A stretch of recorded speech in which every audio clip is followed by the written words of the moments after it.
اللہ صلی اللہ علیہ وسلم۔ عزیزان ملت اسلامیہ، میں نے اس آیت کریمہ کی تلاوت کرنے کا شرف حاصل کیا ہے۔ اللہ تبارک و تعالیٰ کی بارگاہ میں دعا ہوں کہ اللہ تعالیٰ مجھے اس کے مطابق حق بولنے اور آپ تمام حضرات کو حق سن کر حق پر عمل کرنے اور اسے عام کرنے کی توفیق عطا فرمائے۔ حضرات، جمعہ مبارکہ کا دن بہت ہی برکت اور عظمت والا دن ہے۔ اللہ تبارک و تعالیٰ نے روز جمعہ کو بے شمار خوبیاں عطا فرمایا ہے،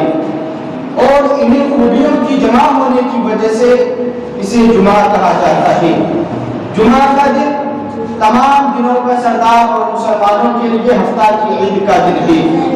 جمعہ کے دن حضرت آدم علیہ السلام پیدا کیے گئے۔ جمعہ کے دن حضرت آدم علیہ السلام جو ہے جنت سے زمین پہ اتارے گئے۔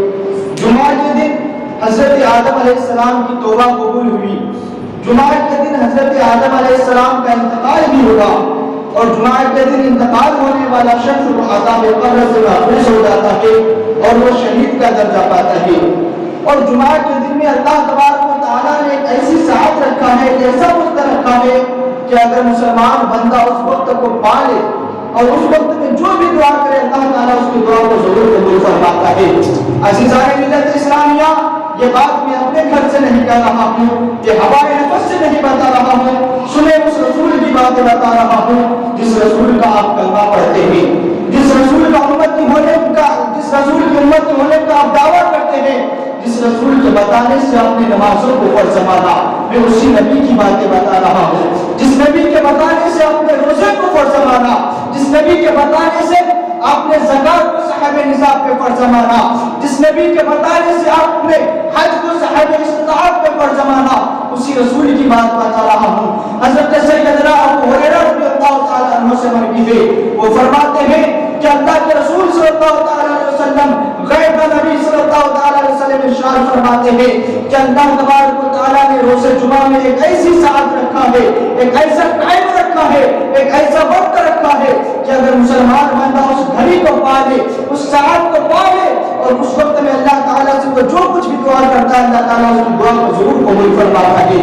لیکن شرط یہ ہے کہ وہ ناجائز اور حرام کی دعا نہ ہو بلکہ حلال اور جائز دعا ہو۔ اور مسلم شریف کی روایت میں یہ بھی ہے کہ وہ وقت مقبول بہت مختصر سا ہے۔ اب رہا یہ کہ وقت مقبول کون سا ہے؟ جس میں اللہ تعالیٰ اپنے بندے کی دعا کو قبول فرماتا ہے، اپنے بندے کی سماعت کو پورا فرماتا ہے۔ تو اس میں بہت ساری روایتیں ہیں، لیکن اس میں ایک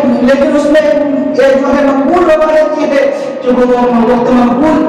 مقبول وہ ہے جب امام خطبہ کے لیے منبر پہ جاتے ہیں، اس وقت سے وہ وقت شروع ہوتا ہے اور جب تک پوری نماز ختم ہونے تک وہ وقت رہتا ہے، یعنی امام کے خطبہ میں جانے سے لے کر کے آخری نماز تک وہ وقت رہتا ہے۔ جب بندہ اپنے رب سے جو کچھ بھی دعا کرتا ہے اللہ تبارک و تعالیٰ اس کی دعا کو ضرور قبول فرماتا ہے، اس کے سوال کو ضرور پورا فرماتا ہے، لیکن شرط یہ ہے کہ وہ ناجائز اور حرام دعا نہ ہو۔ تو عزیزان ملت اسلامیہ، ہمیں چاہیے کہ روز جمعہ میں جمعہ کے دن کا ادب و احترام کرے اور ادب و احترام کا مظاہرہ کرے، اور جب امام خطبہ کے لیے جائے ہم ادب و احترام کے ساتھ بیٹھیں اور خوشی اور خضوع کے ساتھ اپنے دل میں اللہ تبارک و تعالیٰ سے دعا کرے، اور اس خیال کے ساتھ دعا کرے کہ یقیناً میرا اللہ تعالیٰ جو ہے اپنے بندے پر بے حد رحیم اور بے حساب کریم ہے۔ اللہ تعالیٰ ہماری دعا کو ضرور قبول فرمائے گا اور ہمارے سوال کو ضرور پورا فرمائے گا۔ حضرات، روز جمعہ کی بے شمار فضائل اوپر بات ہے۔ ایک مرتبہ حضرت سیدنا ابو ہریرہ رضی اللہ تعالیٰ عنہ سے مروی ہے، دوسرے مقام پہ فرماتے ہیں کہ اللہ کے رسول بہت قریب ہم گناہگار کے نبی صلی اللہ تعالیٰ علیہ وسلم ارشاد فرماتے ہیں کہ روز جمعہ میں رات اور دن میں 24 گھنٹے ہیں۔ 24 گھنٹے میں اللہ کے رسول کے حدیث کا مفہوم بیان فرما رہا ہوں، کیونکہ ہمارے نبی آپ کے رسول صلی اللہ تعالی وسلم نے عربی زبان میں بیان فرمایا تھا، میں اردو زبان میں آپ کو بتا رہا ہوں۔ اللہ کے رسول فرماتے ہیں کہ روز جمعہ میں دن اور رات میں 24 گھنٹے ہوتے ہیں۔ 24 گھنٹے میں کوئی ایک ایسا وقت بھی ایک گھنٹہ بھی ایسا نہیں گزرتا جس میں اللہ تبارک و تعالیٰ جو ہے 6 لاکھ ایسے جہنمیوں کو جہنم سے آزاد فرماتا ہے جن کو جہنم میں جانا لازم ہو گیا تھا، جن کو جہنم میں جانا کمپلسری ہو گیا تھا۔ اللہ تعالیٰ ہر گھنٹے میں ایسے اللہ اکبر. میرے بزرگوں اور دوسری روایت میں ہے کہ اللہ کے رسول صلی اللہ تعالی علیہ وسلم فرماتے ہیں کہ جو شخص جمعہ کی رات, چاہے مسلمان مرد ہو یا مسلمان عورت ہو, اگر وہ جمعہ کی رات یا جمعہ کے دن میں انتقال کرتا ہے تو وہ عذاب قبر اور فتنہ قبر سے محفوظ ہو جاتا ہے اور وہ شہید کا درجہ پاتا ہے. عزیزان ملت اسلامیہ, آپ نے سن لیا کہ نماز روزہ جمعہ کی کتنے برکات ہے, روزہ جمعہ کتنے برکات سے حامل ہے. لیکن عزیزان ملت اسلامیہ, میں اس کے ساتھ ساتھ میں آپ کو ایک بات بتانا چاہتا ہوں جو بہت ہی ضروری ہے, اور وہ بات یہ ہے کہ یقیناً اگر کوئی مسلمان مرد ہو یا مسلمان عورت, اگر وہ جمعہ کی رات یا جمعہ کے دن میں انتقال کرتا ہے تو وہ عذاب قبر سے محفوظ ہو جاتا ہے. یقیناً وہ عذاب قبر اور فتنہ قبر سے محفوظ ہو جاتا ہے. لیکن میرے بزرگوں اور دوستوں, یہ ساری خصوصیات, یہ سارے برکات و حسنات وہی مسلمان حاصل کر سکتا ہے جو روزہ جمعہ کے ادب و احترام کے ساتھ ساتھ, نماز جمعہ کو ادا کرنے کے ساتھ ساتھ, اللہ کے نبی صلی اللہ علیہ وسلم کو رب کی عطا سے زندہ نبی ماننے کے ساتھ ساتھ با اختیار نبی بھی جانتا ہو, اور حضور اور رسول اللہ صلی اللہ علیہ وسلم کے پکارنے کو جائز بھی سمجھتا ہو, بلکہ پکارتا بھی ہو. اگر کسی کے دل میں ذرہ برابر بھی اگر کسی کے دل میں ذرہ برابر بھی نبی سے جو ہے دشمنی ہے, بغاوت ہو, تو اس کی نماز سے کوئی کام نہیں آئے گی. وہ چاہے کتنی نمازیں پڑھے, کتنے روزے رکھے, چاہے وہ جمعہ کی شب میں مرے یا جمعہ کے دن میں مرے, چاہے رمضان شریف میں مرے, چاہے شب قدر میں مرے یا شب برات میں مرے یا مدینہ منورہ میں مرے. ارے میں تو کہتا ہوں, اگر چاہے وہ خانہ کعبہ کے غلاف کو چوم چوم کر مر جائے, اگر دل میں عشق نبی نہیں ہے, دل میں محبت رسول نہیں ہے, تو اسے رمضان شریف میں مرنا یا روزے جمعہ میں مرنا اسے کوئی فائدہ نہیں پہنچا سکتا ہے. آپ مجھے بتائیں, کیا رمضان شریف میں کیا کوئی کافر مشرک یہودی جو ہے رمضان شریف میں یا روزے جمعہ میں نہیں مرتا ہے یا شب قدر میں نہیں مرتا ہے؟ بے شمار ایسے کافر و مشرک ہوتے ہیں جو جمعہ کے دن بھی مرتا ہے, کوئی رمضان شریف میں بھی مرتا ہے. کیا آپ مجھے بتائیں, اسے رمضان شریف میں مرنا یا جمعہ کے دن مرنا کوئی فائدہ پہنچا سکتا ہے؟ ہرگز نہیں, قطعی نہیں. جس کے دل میں رسول کے حوالے سے ذرہ برابر بھی بغض ہو, اسے رمضان کے دن میں مرنا یا روزے کے دن میں مرنا یا جمعہ کے دن میں مرنا اسے کوئی فائدہ نہیں پہنچا سکتا. اور جو شخص جو ہے اس کے جہنمی ہونے پر شک کرے, جو اسے جنتی کہے گا, خود وہ جو ہے جنت سے محروم ہو جائے گا. من شک فی کفرہ وعذابہ فقط کفر, جس نے اس کے جو ہے عذاب میں اور اس کے کفر میں جو ہے شک کیا, وہ گویا کہ خود انہوں نے کفر والا کام کیا. حضرات, جمعہ کے دن کی جو ہے بے شمار فضائل و برکات ہیں, اور اللہ کے رسول صلی اللہ علیہ وسلم ایک مقام میں فرماتے ہیں کہ جیسے ہی جمعرات کا دن ختم ہوتا ہے, جمعرات کا دن ختم ہونے کے بعد جیسے جمعہ کا دن شروع ہوتا ہے,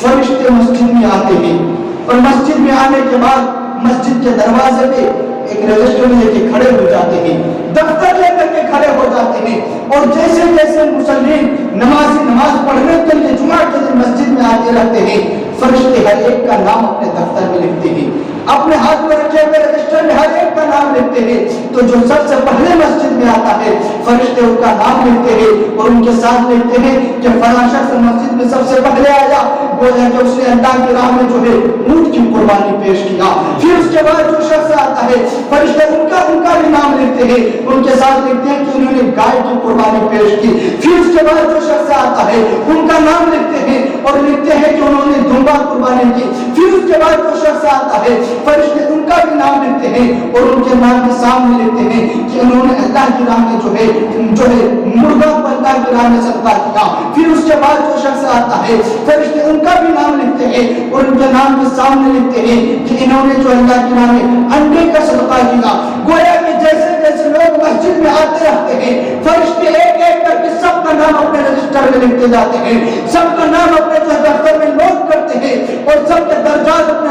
رجسٹر میں لکھتے جاتے ہیں. تو اس لیے میں عزیزان ملت اسلامیہ, ہمیں چاہیے کہ روزہ جمعہ کو جو ہے ہم جلدی سے مسجد میں آنے کی کوشش کریں, تاکہ فرشتوں کی اس فہرست میں, فرشتوں کی ڈائری میں جو ہے ہمارا نام پہلے لکھا جائے, اور اس خیال سے مسجد میں آئے اور اللہ تبارک و تعالیٰ کے بارگاہ میں دعا کرے کہ یقیناً میرا اللہ تعالیٰ جو ہے بے حد کریں گے، بے حساب رہیں گے، اللہ تبارک و تعالیٰ ہمارے گناہوں کو ضرور معاف فرما دے گا۔ حضرات اور ایک بات جو میں آپ کو بتا دینا چاہتا ہوں،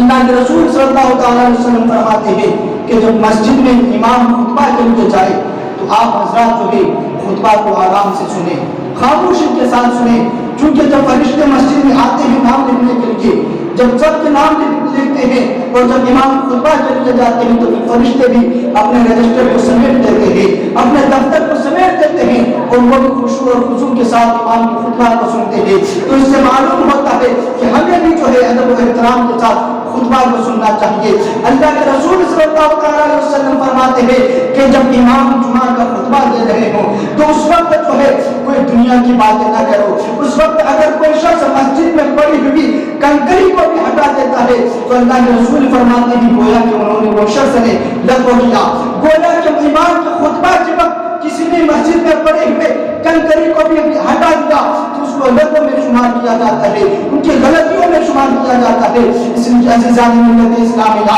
ہمیں چاہیے کہ جب امام خطبہ دے تو ہم ادب و احترام کے ساتھ خطبہ سنیں اور دل ہی دل میں اللہ تبارک و تعالیٰ سے دعا کریں، اس لیے کہ خطبہ کو خشوع اور خضوع کے ساتھ سننا واجب ہے۔ اور ایک بات میں آپ کو بتا دینا چاہتا ہوں، جب آپ مسجد میں آئے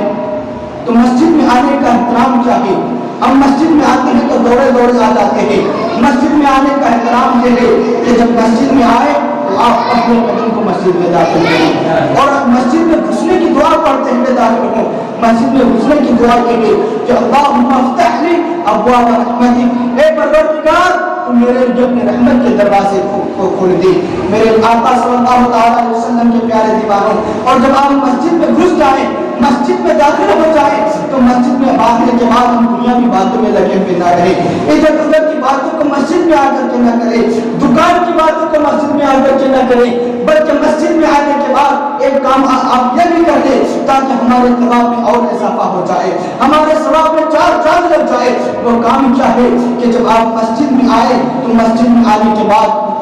اعتکاف کی نیت کر لیں۔ جیسے ہم ماہ رمضان المبارک کے آخری عشرے میں اعتکاف چل کے بیٹھتے ہیں، صرف رمضان کے مہینے میں ہی اعتکاف نہیں ہے بلکہ آپ نفلی اعتکاف بھی کر سکتے ہیں۔ آپ 10 منٹ کے لیے، 15 منٹ کے لیے، آدھا گھنٹہ کے لیے مسجد میں آتے ہیں تو مسجد میں آنے کے بعد اعتکاف کی نیت کر لیں تاکہ آپ جتنی دیر مسجد میں رہیں گے، اللہ کی تسبیح و تحلیل کرتے رہیں گے، آپ کو مسجد میں رہنے کا ثواب بھی ملتا رہے گا اور آپ کو جو ہے اعتکاف کا بھی ثواب اعتکاف کا بھی ثواب ملتا رہے گا، ہمارے ثواب میں اضافہ ہوتا رہے گا۔ میرے عزیزان ملت